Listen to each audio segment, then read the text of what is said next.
Ta-da! Hello. Hello, hello. Just getting my lighting to look appropriate today. I hope you don't mind. I'm a little not as glossy today. We had a few errands to go run before I hop back in here to take care of the fun stuff. So the bells and whistles didn't happen today, but I think I still got it together. Anywho, I'm going to go ahead and allow for some people to come and join us, for people to come and hang out with us. And I am going to chat about something that we talk about so much on this page, so much in my readings, so much in general, is like love and romance, love and romance, love and romance. So I want to touch base with you all. Hi, Cynthia. Hello, Sarah. Thank you so much for coming to hang out with me. Today we're going to be jamming about ways to begin like the process of bringing more love into your lives. I know so many people hear me harping about it, hear me talking about it from a law of attraction point of view. So instead of just saying like that it needs to be done, let me actually throw out some ways in which it can be done. So that's what we're going to be chewing on here in just a moment. But I want to first get my smellies, get my smell goods going, because you know I'm that weirdo. Ooh, Sparkling Shift, that's what I'm going to be using. I just love how it smells. I love how it smells. Oh my goodness. Okay. Do I want any oil? Ooh, oil. Anywho. Oh, something just showed up. What was that? Oh, who knows. Anywho. Hi, Kaylani. Hello. I know, thank goodness it's Friday. Kiana. Hello, hello. Sandrine. Hey, sweet pea. I'm so glad to see you all here. Thank you, thank you, thank you. Y'all make me so proud. Like, I get really, really excited when I see you all here. And so before we hop in, like, tell me, like, what's your plans for the weekend? Do you have any? Because I know it's Friday, and, you know, COVID land is kind of made, like, every day the perpetual weekend. But what's your weekend plans look like? And I hope you have something that you're planning. Because I have work plans. I'm making so many journals and notebooks and stuff at the moment that it's like, that's what I'm working on, is churning that stuff out. And Jackie is like, yes, honey, I'm here for it. How to bring love my way. Hello. So often, I talk about it a lot. So I thought we'd start kind of like actually narrowing it down a little bit so that I can share at least what I know, what has worked for me in my environment, what I've seen work for my sweet souls that have worked with me, what I've seen work. So it's just like little bits. And this is probably not even going to be rocket science. I bet you anything you've heard this before. It's just, let's actually do it, damn it. You're coloring, but for a project, one of the opportunities I predicted. So sweet pea, that's awesome. Love, love, love. Of course, who doesn't love love? Kilani is working on your deck and create the Kickstarter.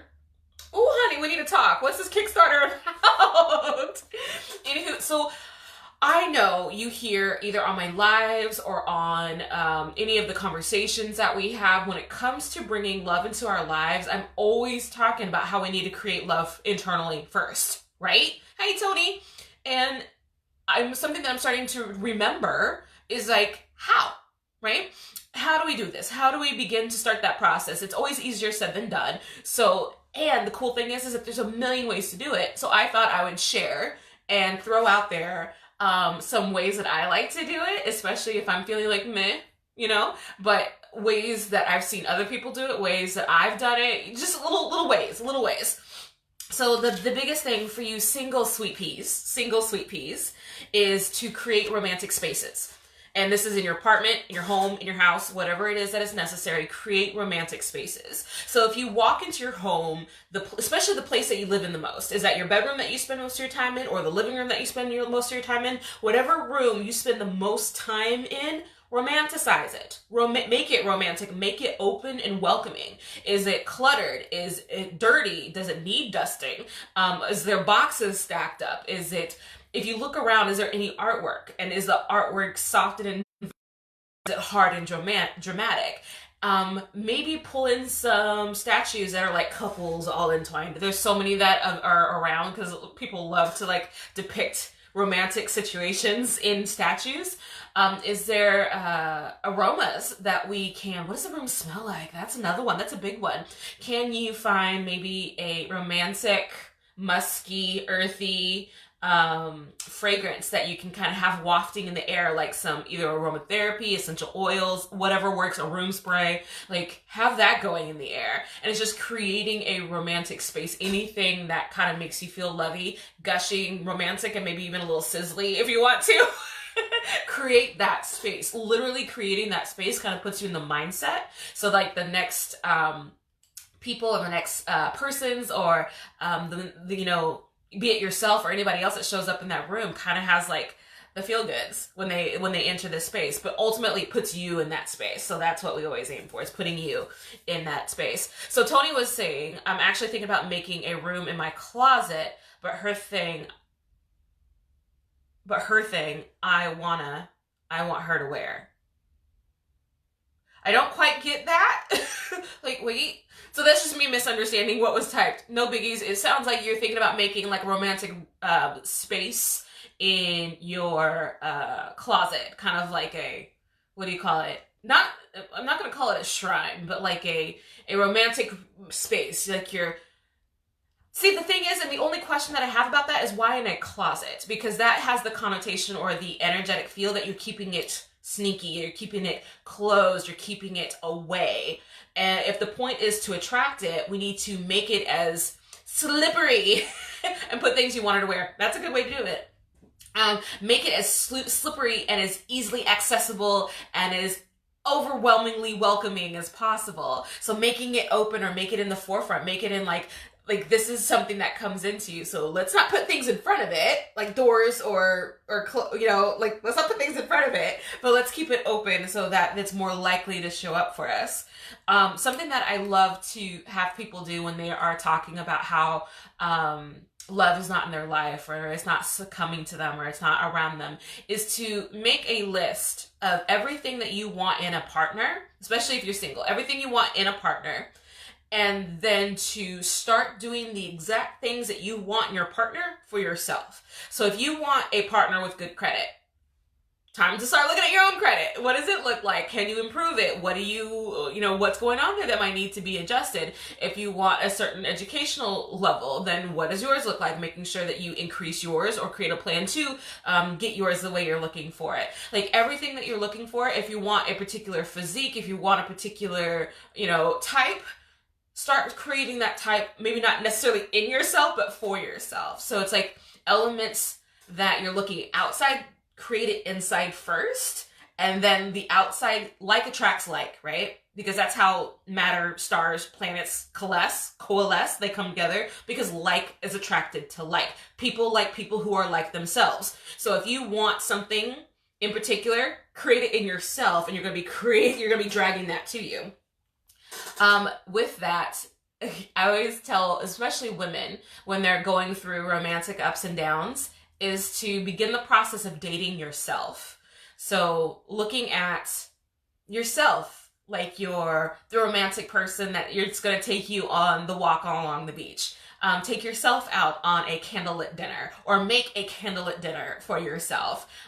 Watch a romantic movie with you and enjoy yourself, or maybe have like that, what do you call the flirty kiss on the sofa that turns into an interesting evening because of the create those events for yourself.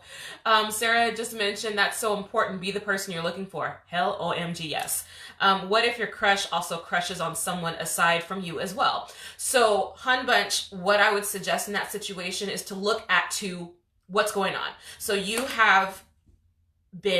apparently are okay with being attracted to someone who's attracted to somebody else. How are you doing that internally too? Where you're like, lusting after something while lusting after something else, or wanting something while wanting something else. So if you're wanting a partner to be true to you, how are you not being true to yourself first? Because you're only going to continue to attract things that you are in essence doing too. So if you're being dishonest to yourself, you're going to be attracting dishonest people. If you're being self-harming in some way, you're going to attract self-damaged people. So it's like, when you notice that your person is unavailable, that should be my humble invitation, is to have that be a red flag. That is one of those like do not pass go flags. Like for me, it's always been, if I've had someone literally tell me, oh, when I hit my girlfriend that time, red flag, we don't talk anymore. Goodbye. Because you can have crushes for days, honey, but it's like why are we spending time on something that is completely unattainable? That's just questions. And so that can also turn into like a self-worth question. So if we are finding insular value of yourself. And by that, I mean, how can I put Sandrine on a pedestal so that she can see herself as the pedestal that she is, so that she understands, knows that she is worthy of the type of love that she is looking for. So not just the type of love that she's willing to accept, but that she is worthy and worth the love that she's looking for, not just the ones that's showing up at her doorstep. So knowing and raising your own value, raising your own standards, raising your own self-worth by stuff like creating romantic spaces or, you know, a million other things that we can do. Oh, don't cry, hun bunch. But doing this makes other people see you as valuable. People will treat you the way you allow them to be treated. People will treat you the way you allow them to treat you. So anyway, I think you get it. Rose says she gets it. She heard it. Perfect. I've got to run here in just a minute, so I got a couple more ideas for you. Yes, date yourself. I think that is super, super, super important. Ladies, upgrade your lingerie. There's nothing that says sexier than upgrading your underwear, upgrading your upgrading your night clothes. Maybe get some night clothes that you can wear, even if it is just for yourself. There is nothing sexier and nicer than slipping into something gorgeous and then slipping into the sheets. And then if you have a friend on the side of the bed or under the bed or on the side end table, that's a great time to get acquainted. Create that romantic energy for yourself. Same goes for your bedding. When was the last time that comforter has either been cleaned or changed completely? Get a more mature, romantic, open, and inviting. Also, the last thing before I run is creating a love talisman. If you don't know what that is, the short version, and I may do a video like in the next couple days about how and what that looks like. It's literally just any item. It can be a crystal. It can be a note. It can be anything. It's just an object that when you hold it, you charge it, you channel to it, you push little romantic feelings into it. You remember those moments when you feel most loved and push that into the stone, the crystal, the stick figure that you drew on a piece of paper, whatever it happens to be. Create that talisman and put that romantic, that loving, that unconditional love energy into the talisman. And so the thing that I'm getting you to do is whenever you hold it, whenever you carry it, whenever you keep it in your pocket and you pull it out, you have that immediate trigger of romance, of love, of commitment, of worth, of value, of respect, of unconditionality, whatever that word is. And that's what the talisman is supposed to be for. So I'm double checking my time. I have an appointment in just a moment, so I need to go drop my things and also get prepped for my appointment. I hope that was useful, just to give you some ideas, because a lot of our love issues stem internally first. So if we start to heal those, if we start to massage those and work on those, our outward experiences start to shift in accordance. So even if you're married, even if you're in a partnership, the way that you are bringing yourself to the partnership is a lot of how you get out of it, is a lot of what you get out of it. And I can preach about that till the cows come home. You all take care. I'm going to go get prepped for a reading. Bye! That was weird. Weird.